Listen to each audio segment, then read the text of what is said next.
Oremos. Obrigado, Senhor, pela manhã que nos dá e pelo que já estudamos. E obrigado, Senhor, por nos dar na Tua Santa Palavra ferramentas para entendermos como o mundo pensa e como nós mesmos, muitas vezes, vamos atrás de um pensamento que não é sadio. Pedimos que ajude-nos a refletir e a tratar essas coisas sabiamente diante da Tua lei. No nome do Senhor Jesus. Amém. Queridos, na primeira parte a gente falou sobre o fato que somos todos criadores e criamos coisas. E aí a gente falou sobre aspectos das nossas criações que são semelhantes à criação que Deus faz. E começamos a falar de como nossas criações também mostram o aspecto da queda, aquilo que nós manchamos em tudo. Você sabe, esportes, especificamente nosso assunto, tem diversas distorções. Por exemplo, questão da violência. A gente está acostumado até a pensar, essa é uma discussão comum entre os cristãos, se certos esportes a gente deve assistir ou não. Porque eles envolvem basicamente a destruição da imagem de Deus. A gente não pensa nesses termos, né? A gente só pensa no chutão. Mas é uma coisa a refletir. E isso vai além de MMA, tá bom? Não é só boxe e MMA. Esportes que exigem, por exemplo, forças e treinamentos tão extensivos que geram dano permanente para os atletas ao longo de toda a vida. Será que é coisa que a gente devia estar fazendo? Enfim, distorções na área de violência são muito comuns também, porque o mundo quebrado perverte a violência. Além disso, pensa também na questão da perversão da sexualidade, muito presente nos esportes também. Em outras áreas de diversão é óbvio, mas nos esportes também. Muitas vezes, e você sabe disso, a sexualização dos atletas, e homens e mulheres, torcedores, garota Campeonato Brasileiro 2013, torcedora mais bonita da Copa, toda a cultura americana de cheerleaders, que é uma sensualização das líderes de torcida e tudo isso. Então são áreas que a gente vê essa distorção. Algo que é criado por Deus e é bom, é distorcido e usado de maneira errada. Deixa eu falar sobre uma das coisas mais interessantes que o esporte tem sido usado na queda, que é como ferramenta de discriminação, domínio e opressão. Você sabe muito bem que governos e poderosos utilizam a ferramenta do esporte para dominar. Aparecem coisas simples, desde piadas que a gente faz para discriminar, até, por exemplo, massacres de cristãos no Coliseu. Cristãos mortos por esporte. E isso se mostra em todo tipo de ocasião. Ditadores tentaram, com diferentes graus de sucesso, utilizar a máquina esportiva para criar no país um patriotismo vanglório que servisse para exaltar a própria liderança. Um autor chamado David Goldblatt, que num livro sobre a história do futebol, ele diz o seguinte: o futebol é importante o suficiente para ser banido pelo sultanato otomano, banido pelos demagogos neuróticos da Revolução Cultural Chinesa e pela teocracia revolucionária do Irã. Várias vezes os governos tomam o poder e eles percebem que o esporte tem o poder de agregar as pessoas tal que ele percebe que o melhor que ele faz é proibir. Ao mesmo tempo, às vezes acontece o contrário. Você usa o esporte para mostrar os valores da sua nação. Na última Copa do Mundo teve um evento curioso. Lembra que a Coreia do Norte foi para a Copa? Jogaram até contra o Brasil. Certo dia, as câmeras pegaram a torcida da Coreia do Norte. Vários coreanos torcendo e aplaudindo, bandeira, camisa, rosto pintado. E houve um certo interesse nisso, porque o pessoal falou, será que o governo totalitário daquele país permitiu a viagem daqueles torcedores? Sabe o que foi revelado depois? Aqueles eram chineses disfarçados de coreanos. O governo da Coreia do Norte pagou pessoas para usarem as cores e as bandeiras do seu país para irem à arquibancada. O que o governo queria com isso? Passar ao mundo uma imagem de que nós estamos abrindo, nós somos esclarecidos, nós pensamos, nós liberamos as coisas. Só que as coisas ficam mais tenebrosas do que isso. Alguns de vocês não tinham nascido ainda, mas no início dos anos 90 nós tivemos um conflito militar seríssimo no mundo. A Guerra dos Balcãs. Começou com a guerra de independência das repúblicas dentro da Iugoslávia e gerou muito sangue, muita morte, gerou países diversos como Croácia, Bósnia e Montenegro. Só que o que pouca gente sabe é o papel do esporte na Guerra dos Balcãs. Vários estudiosos afirmam que talvez a gota d'água que rompeu a busca croata pela independência aconteceu no estádio de futebol. Certa ocasião, em 1990, um jogo entre o Dinamo Zagreb e o Estrela Vermelha de Belgrado, historicamente inimigos, nações diferentes no mesmo país, teve uma briga de proporções homéricas. Ficou demonstrado depois que os torcedores dos dois lados, os sérvios e os croatas, levaram armas, pau, pedra, ácido para corromper as grades, as cercas, antes do jogo.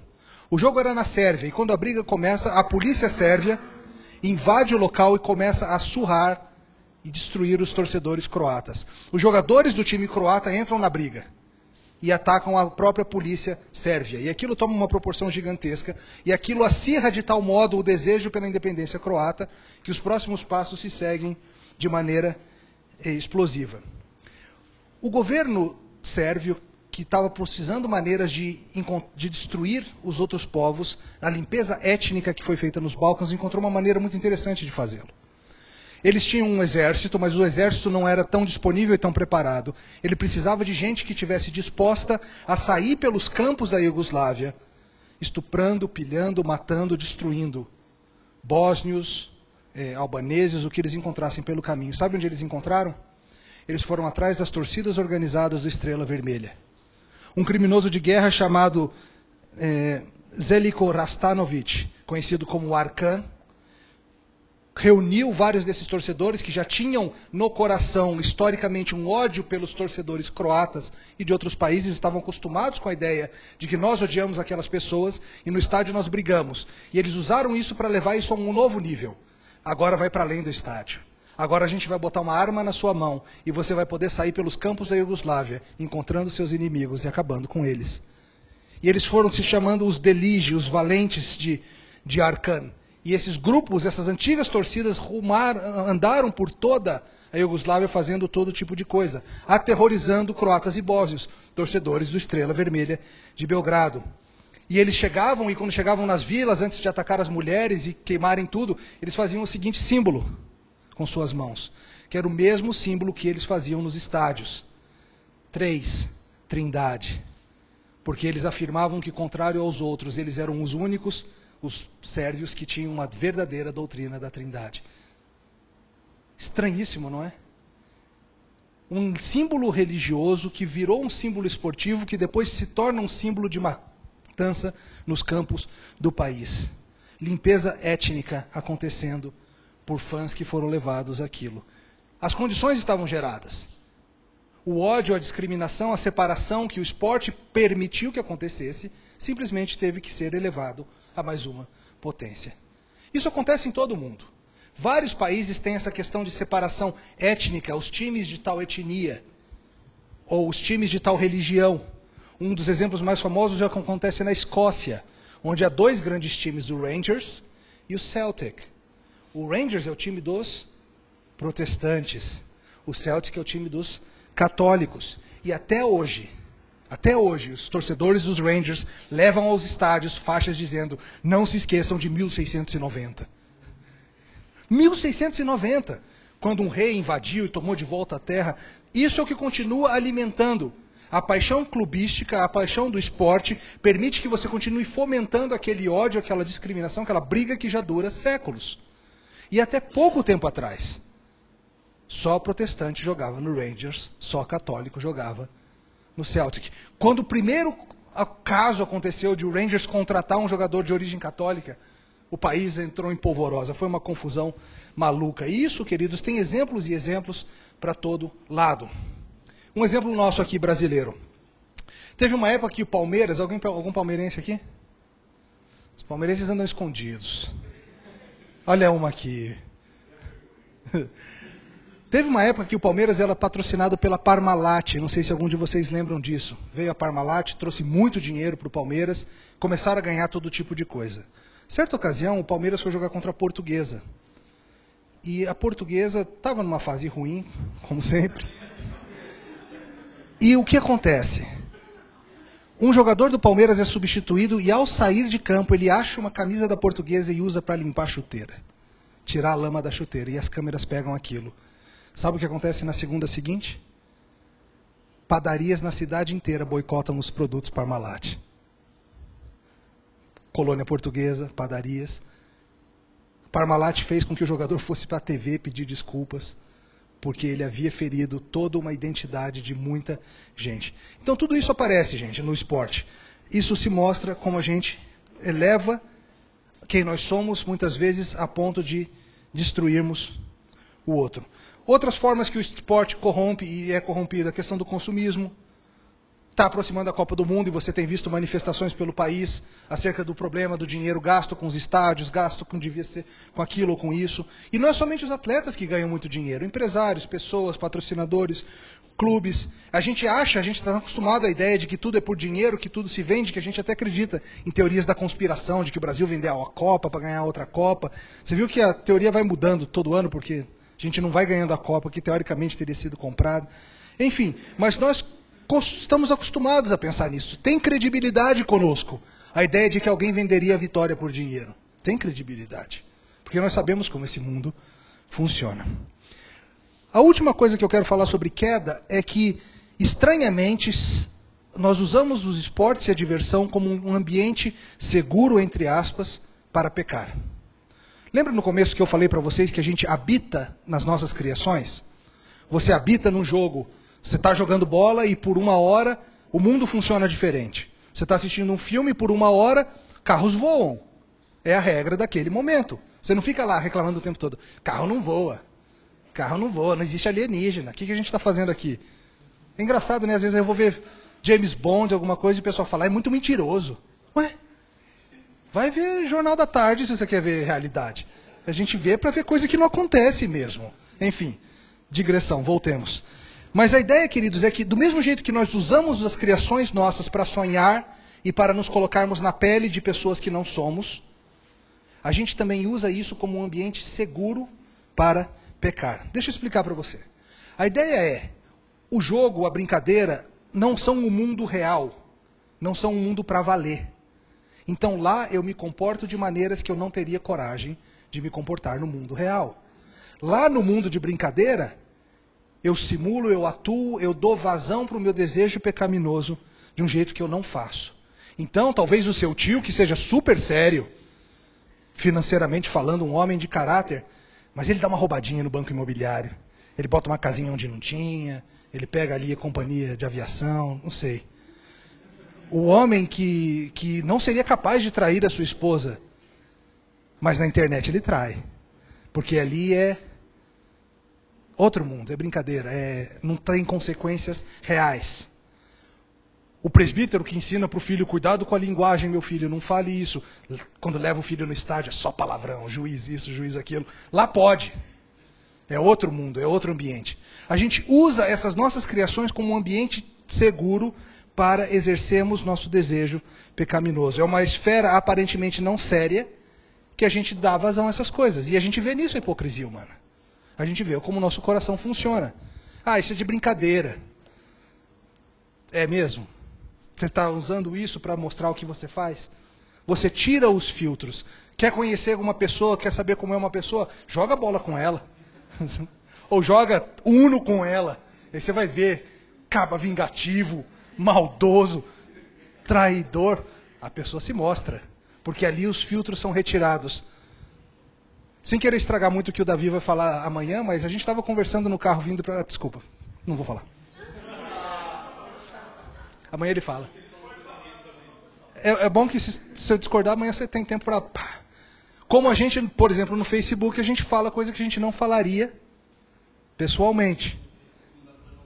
Não dá nem para dar, nem dá para levar. Então, na brincadeira, no mundo virtual, a gente age de maneiras que a gente não faria. A gente ofende com mais facilidade, a gente fala de maneira mais descuidada, a gente faz todo esse tipo de coisa. Vamos fechar por aqui essa ideia de queda, porque tem bastante coisa para falar sobre redenção. Criação, queda, redenção. Na criação nós imitamos a estrutura que Deus fez. Na queda nós corrompemos isso e utilizamos para o nosso próprio desejo de pecado. E redenção.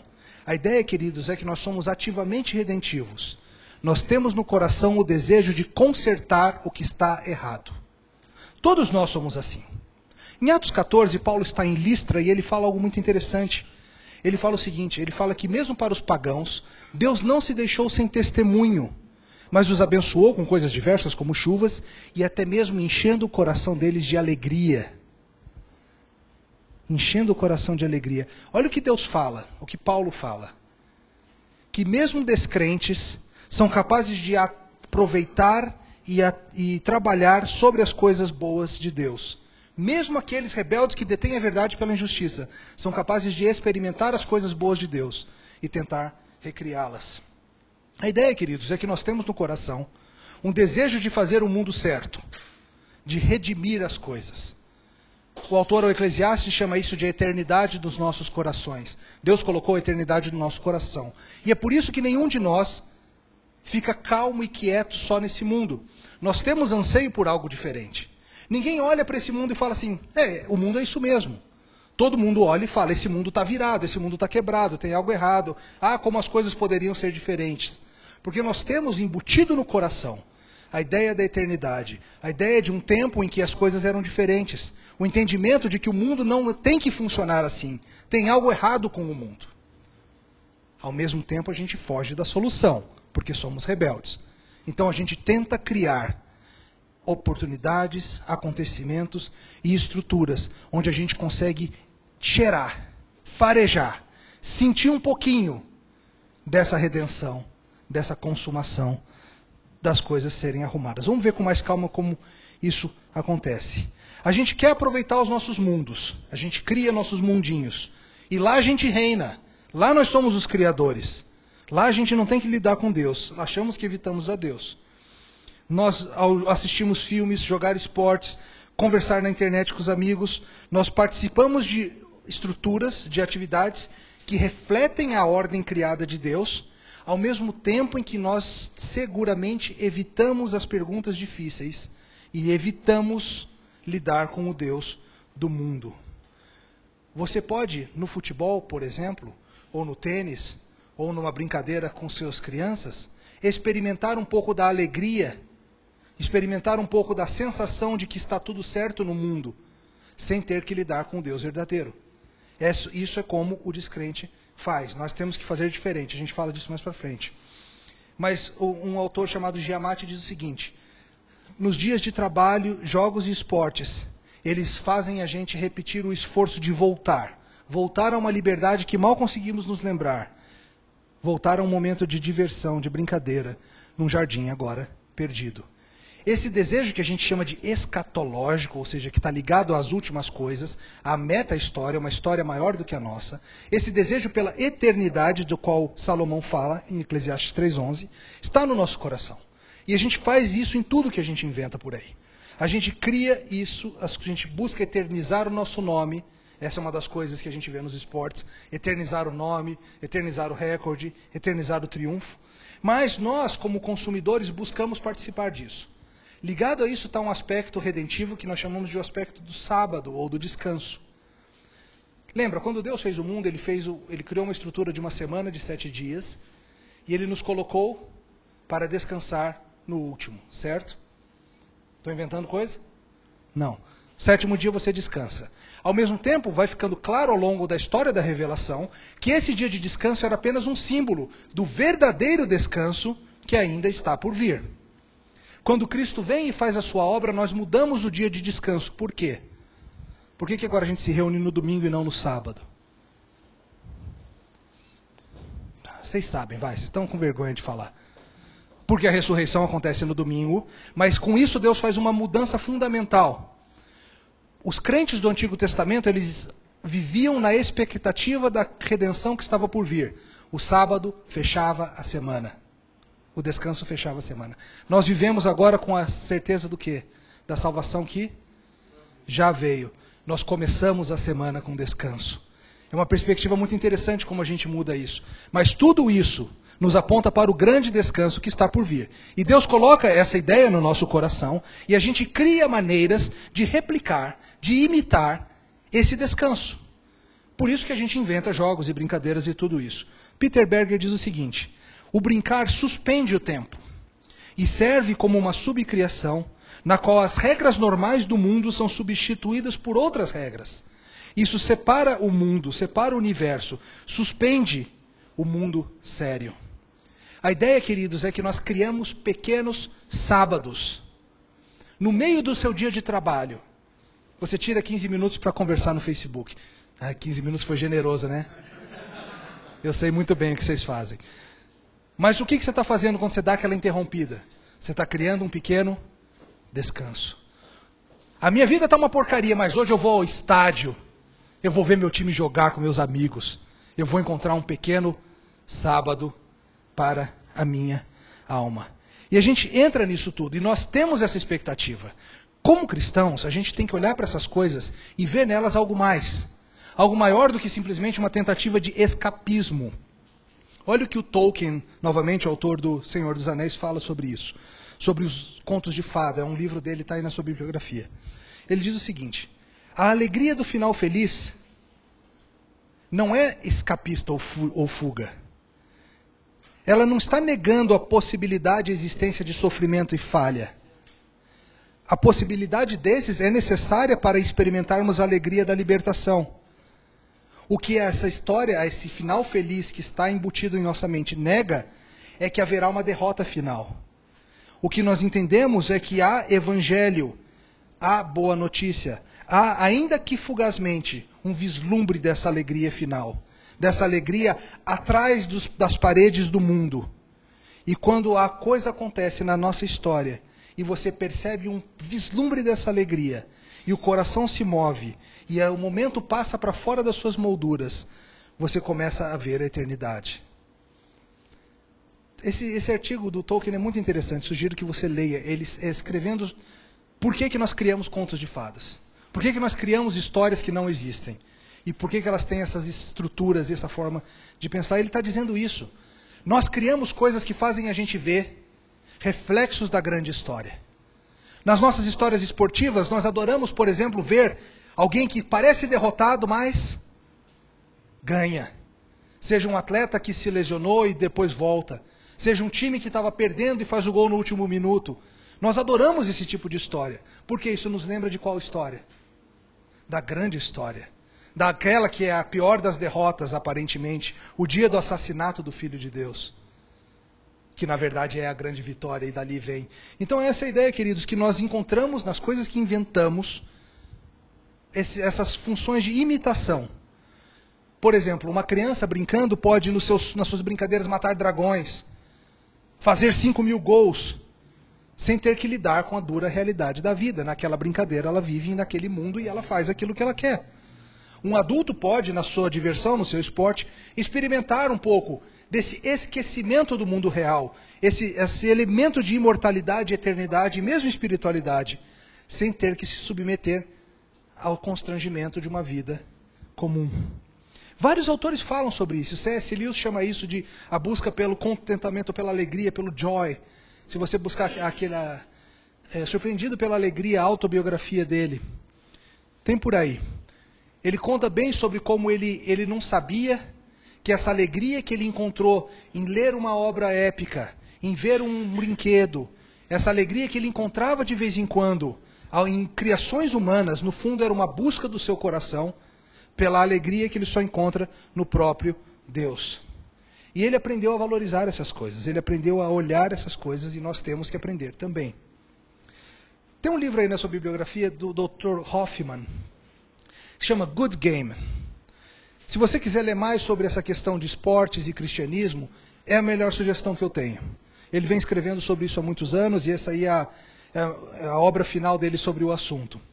E ele fala muitas coisas interessantes. Uma delas, ele fala que nós temos uma tendência como cristãos a tratar os esportes apenas como uma coisa utilitária.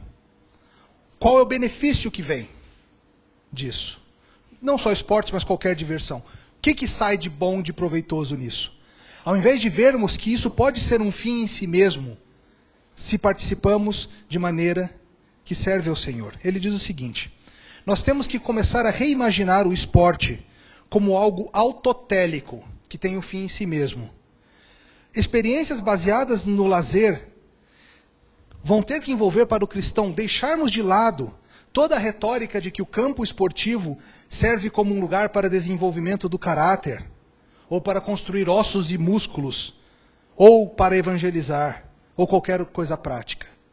Tentar justificar o esporte numa base instrumental é tão errado quanto justificar a existência de orquestras sinfônicas com o fato de que desenvolve o músculo dos violinistas, ou justificar a existência de restaurantes 3 estrelas pelo seu valor nutritivo. Está vendo o que ele está dizendo? A gente pega algo que é bom, que Deus permitiu que a gente criasse, e que por meio disso a gente experimentasse coisas superiores à realidade da vida comum. E a gente fica querendo justificar a existência dessas coisas. Ah não, vai lá, é bom para desenvolver caráter. Você pode jogar porque é bom, não porque tem resultados úteis. Você pode se divertir com sua família, não porque disso vai construir união, embora construa, mas porque é bom, porque é algo agradável que Deus fez. As nossas subcriações nos dão algo semelhante que imita a alegria e a plenitude do amor de Deus. Claro, é sempre criado, é sempre inferior, é sempre imitado, mas pode nos dar isso. Tem um artigo que eu gosto muito, que eu sugiro para vocês, de um autor chamado David Foster Wallace, talvez o maior escritor da sua geração, já falecido, e tem um livro dele em português, que é Perto... Não, alguém lê, por favor, aí. É um título complicado. Wallace.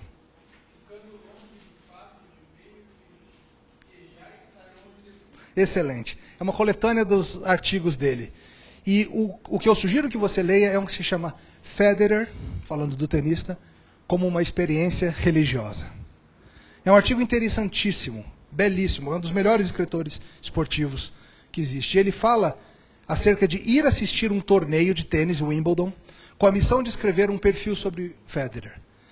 No artigo ele faz uma discussão sobre o problema do mal, ele fala sobre teologia negativa, ele fala sobre estilos de tênis, ele fala sobre alegria, sobre tristeza, sobre câncer, ele fala sobre todo tipo de coisa, para falar acerca de Federer como uma experiência religiosa. O que ele fala?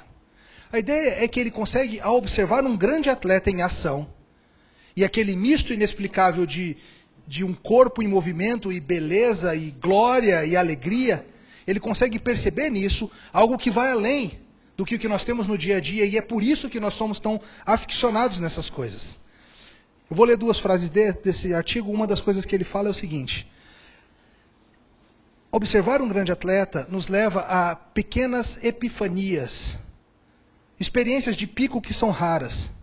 Grandes atletas parecem catalisar a nosso entendimento de como é glorioso tocar e perceber, nos movermos pelo espaço, interagir com matéria. Claro, esses atletas são capazes de fazer com seus corpos coisas que nós somos apenas capazes de sonhar. Mas esses sonhos são importantes, eles compensam muita coisa. Volta a ideia de representatividade. Eu nunca vou conseguir fazer aquilo no campo, mas eu sinto uma alegria tremenda ao ver aquela pessoa fazendo. E a gente vai vendo coisas diversas que remontam à redenção que Deus faz. Histórias de vilões se tornando heróis, histórias de gente que parece que perdeu e ganha, volta por cima, o triunfo improvável.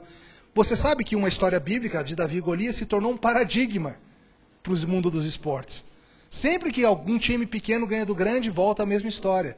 Davi ganhou de Golias. Nós falamos dessas experiências em termos religiosos. Nós usamos essas coisas para isso. Um dos temas bíblicos mais interessantes ligado à redenção, já que a gente vem falando de etnicidade, é a ideia de reconciliação étnica. Lembra da cena do trono em Apocalipse? João vê diante do trono de Deus, a gente cantou, gente da onde? Todas as tribos, povos e raças. Eles não deixam de ser etnicamente diferentes, mas há unidade perfeita na diversidade completa. Eles estão todos juntos. E é interessante que no melhor que nós temos no nosso esporte, nós somos capazes de produzir uma imitação disso. Você já pensou como a cada 4 anos o mundo inteiro envia todas as tribos, povos e raças, se reúnem ao redor de um trono para celebrar a união e a vitória? Copa do Mundo, Olimpíadas. Estamos imitando padrões que Deus deu. E há diversos exemplos interessantes no esporte. Copa da França em 1998. França passava por crises econômicas complicadas. França passava por um período em que os imigrantes que estavam vindo da África estavam criando certa tensão, tanto da África do Norte quanto da África Ocidental. Estava criando uma certa tensão. E ao redor disso tudo, a própria Copa da França teve o evento. A seleção francesa ela era uma representação de todos os tipos étnicos que você encontrava no país naquele momento. você tinha europeus, brancos, você tinha jogadores de origem de Gana, você tinha o Zidane, por exemplo, sabe de onde é o Zidane? Ele é argelino de nascimento, filho de argelinos, norte da África. Você tinha toda aquela mistura cultural e étnica, e aquele time de alguma maneira conseguiu se unir, apesar daquelas separações, e o país se uniu ao redor daquele time, eles ganharam a Copa e foram o melhor time da competição, melhor ataque, melhor defesa, campeões invictos. E aquilo foi algo interessante para a França naquele momento. Deixa eu dar um outro exemplo que vai ajudar vocês a pensar em tudo isso junto. Vamos pensar em criação, queda e redenção, falando da África do Sul. Você se lembra que a África do Sul vivia a política do apartheid até poucas décadas atrás? Segregação entre brancos e negros, locais, parques proibidos para negros, parques só para brancos, locais de morar, locais disso ou daquilo, algo perverso biblicamente. E o mundo começou a colocar pressão na África do Sul para mudar isso. E sabe qual foi uma das principais formas de colocar pressão para essa mudança na África? Foi o boicote, a participação da seleção da África do Sul em qualquer esporte. Eles foram proibidos de ir à Olimpíada, proibidos de ir à Copa do Mundo, Copa de Rugby, qualquer esporte eles foram proibidos. Isso gerou na população uma sensação de essa forma de estamos vivendo está trazendo malefícios para a gente. Vamos reconsiderar.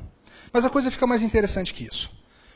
Primeira coisa, os esportes na África do Sul serviam como veículos para a manifestação étnica. Havia o esporte dos brancos, o esporte dos negros e o esporte dos indianos. O esporte dos brancos era o rugby. O esporte dos negros era o futebol. E o esporte dos indianos era o cricket.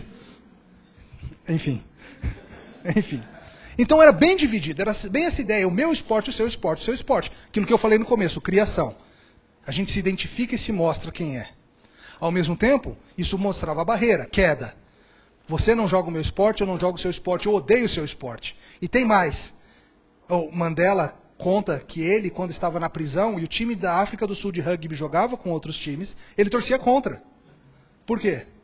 Porque era o time dos brancos, os Springboks, como eles são chamados. Então eu torcia contra, queria mais é que perdessem. Acaba o apartheid, Mandela é solto, Mandela é eleito. E o que acontece? A África do Sul é liberada para as competições internacionais. E aí, talvez você tenha visto o filme Invictus, conta um pouco dessa história.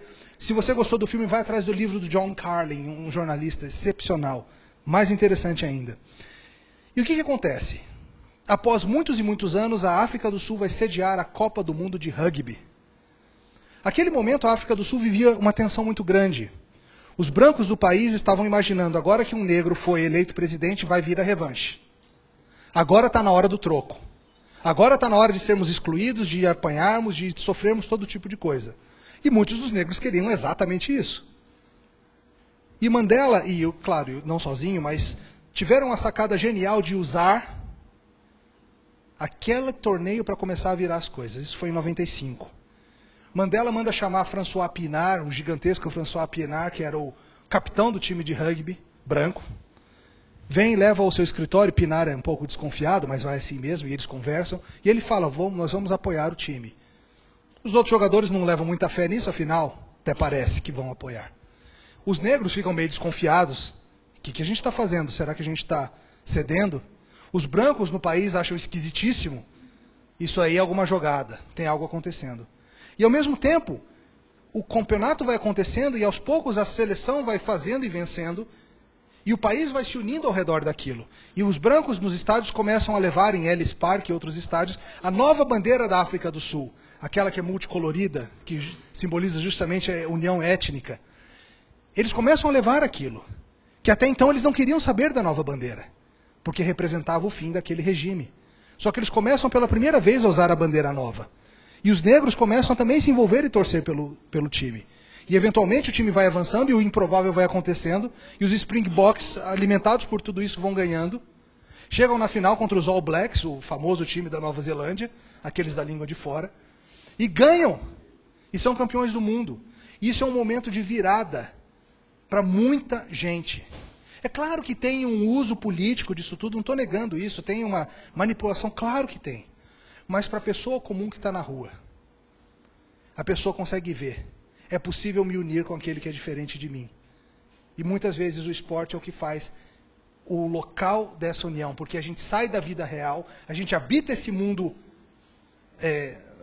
virtual ou não normal, e lá a gente pode ter algo diferente.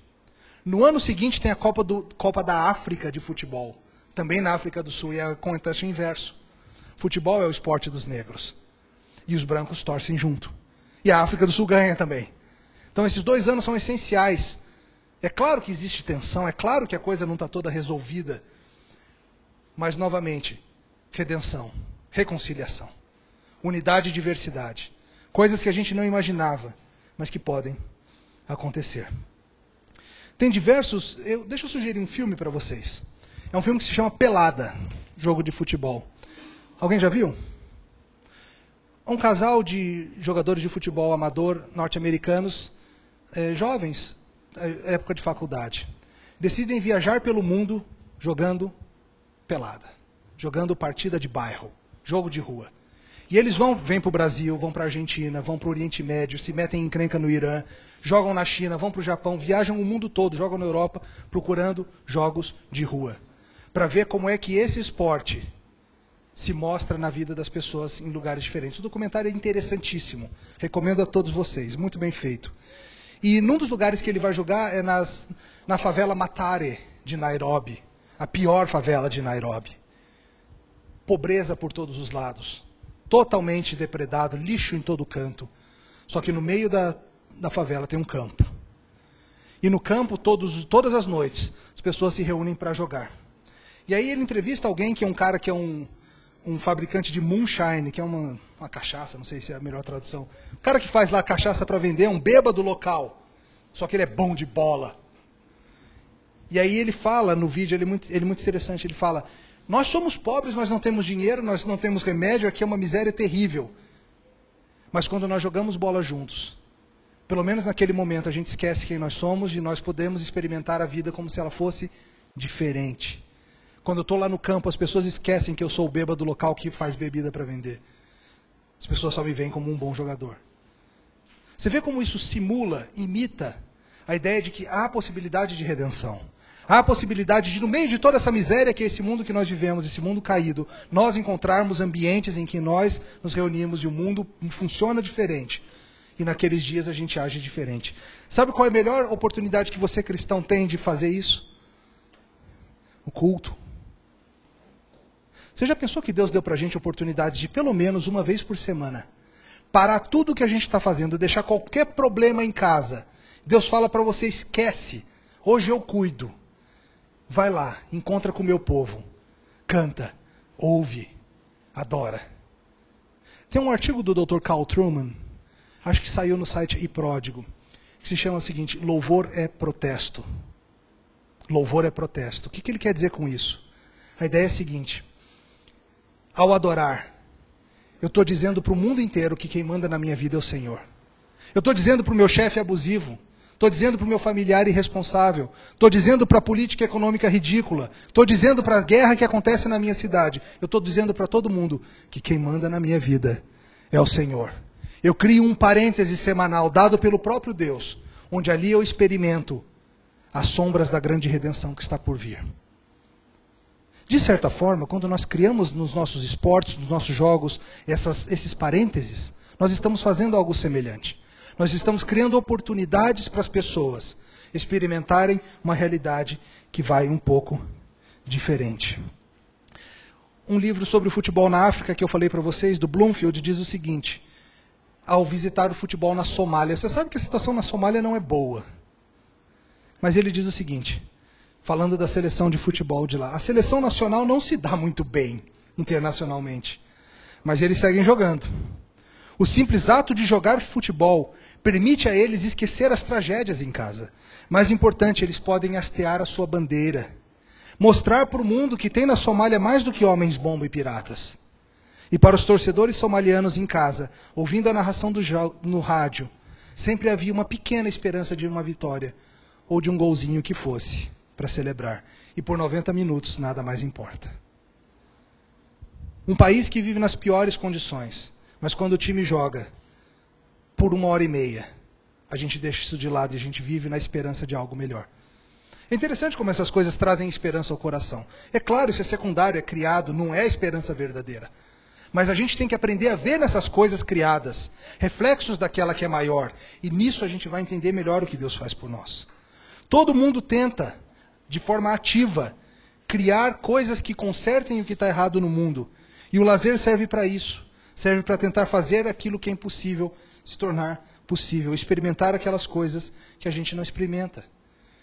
Esse brincar pode ser um falso atalho para uma suposta alegria piedosa, uma imitação do reino. Uma rota fácil para experimentar os desejos do coração, ainda que de maneira paliativa e imitada. Ao brincar eu experimento a paz, a reconciliação e a alegria que eu quero ter na vida, mas não tenho. O perigo disso é que você acha que é só isso. E você experimenta essas amostrinhas e você para de buscar o que é maior. Mas por outro lado, como cristão, você pode aproveitar essas coisas com gratidão, porque vem da mão de Deus. Os mesmos objetivos da humanidade, nas nossas criações, liberdade, vitória, alegria, plenitude, gozo, são os objetivos do reino. Só que a gente faz do nosso jeito. Voltando àquele artigo sobre o Federer, do David Foster Wallace. Ele, como eu falei, ele discute teologia e o problema do mal. Porque o que acontece? Ao chegar no torneio, ele entrevista o Federer, ele participa com outros, mas ele vê uma criança com câncer que está sendo levada para conhecer o grande atleta. Conversa com o atleta e vê, e ele fica intrigado com aquilo. Como que esse mundo pode me dar tanta beleza e alegria e ao mesmo tempo ter uma criança com câncer aqui sofrendo? E ele não tem uma solução clara, ele não tem a revelação das Escrituras. Mas ele vai o mais longe que o ser humano pode ir. Ele vai o mais longe que pode ir, é ponderar a vida, ponderar o universo e ver isso tudo. Chegando lá para ver esse torneio, o motorista do ônibus prometeu para ele, você vai ver o Federer e você vai ter uma experiência religiosa. E daí vem o título do artigo. E em certo momento, vendo o jogo, o David Foster Wallace diz o seguinte: por sinal é mais ou menos aqui, ou no próximo game, assistindo a partida, que 3 coisas íntimas que estavam separadas se reúnem e viram uma coisa só. A primeira é um sentimento de profundo privilégio pessoal por estar vivo para ver tudo isso.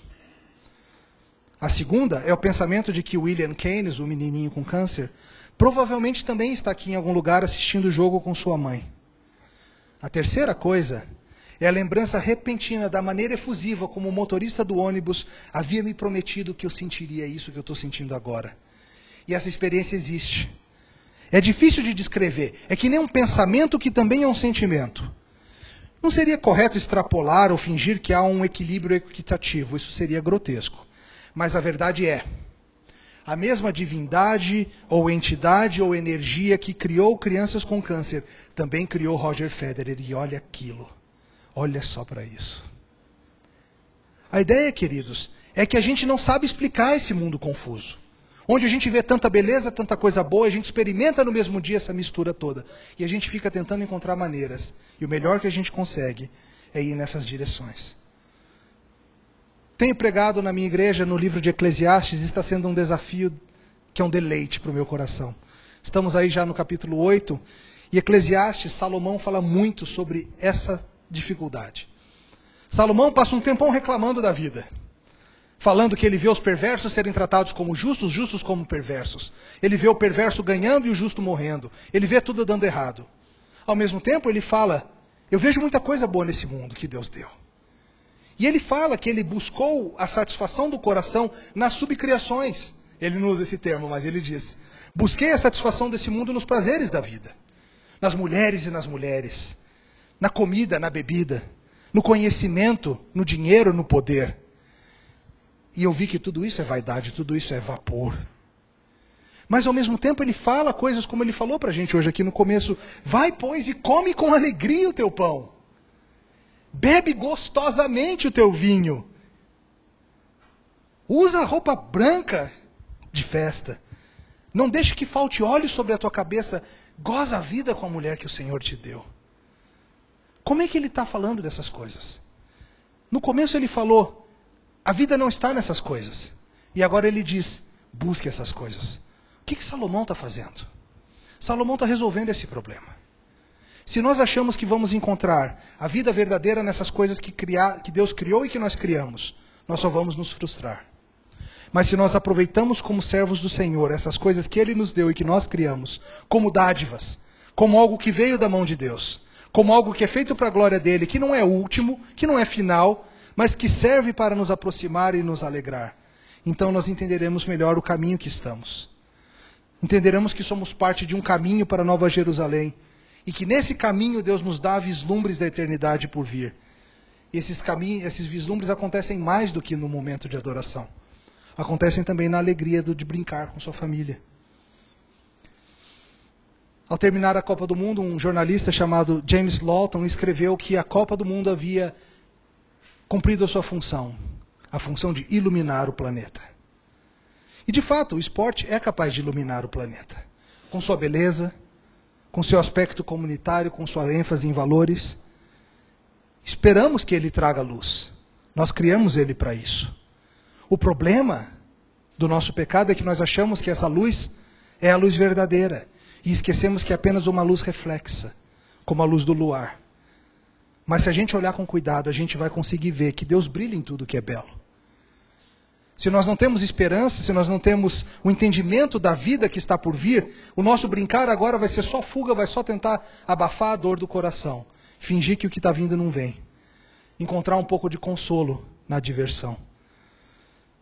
Mas se nós entendemos o Evangelho, nós temos que entender que o Evangelho nos leva a brincar. Porque ele expressa para a gente o entendimento de que a nossa condição terrível em que vivemos pode ser transcendida, pode ser consertada, e nossa terrível vida vai ser tratada. E a gente pode amar o mundo pelo que ele é. Como cristãos, nós temos que entender que esses parênteses que fazemos são bons. E a gente deve aprender a desfrutar deles. Não é mais santo deixar de comer, beber e amar a mulher que Deus te deu. O mais santo é aproveitar essas coisas como dádivas, com ações de graça no coração. Eu te aconselho, meu irmão, minha irmã, você que gosta de esporte, você que gosta de outra diversão, aprenda a fazê-lo de maneira a recebê-lo como dádiva. Vendo como Deus te dá oportunidade de experimentar das coisas boas dele nesse mundo. Com reverência, com alegria, com um sorriso mal disfarçado de alguém que sabe que esse mundo termina numa festa de casamento. E aí começa de novo. Oremos. Obrigado, Senhor, pela promessa de redenção que temos e a esperança da vida futura. Somos gratos por Jesus Cristo, autor e consumador de nossa fé. Nós confessamos, Senhor, que nós muitas vezes somos idólatras. Nós pegamos as boas dádivas do Senhor e transformamos-as em nossos pequenos deuses. Ao mesmo tempo, Senhor, nós confessamos que nós buscamos longe de Ti a satisfação para o anseio do coração. Pedimos, Senhor, que ajude-nos a colocar as coisas no lugar. A buscar o Senhor de todo o coração como única fonte de satisfação. E a receber as coisas desse mundo que o Senhor nos dá como dádivas, como coisas que nos lembram de Ti. Obrigado, Senhor, por essa oportunidade. Pedimos pelo tempo de almoço e depois pelas palestras da tarde. Que o Senhor nos abençoe e oriente. No nome santo de Jesus. Amém.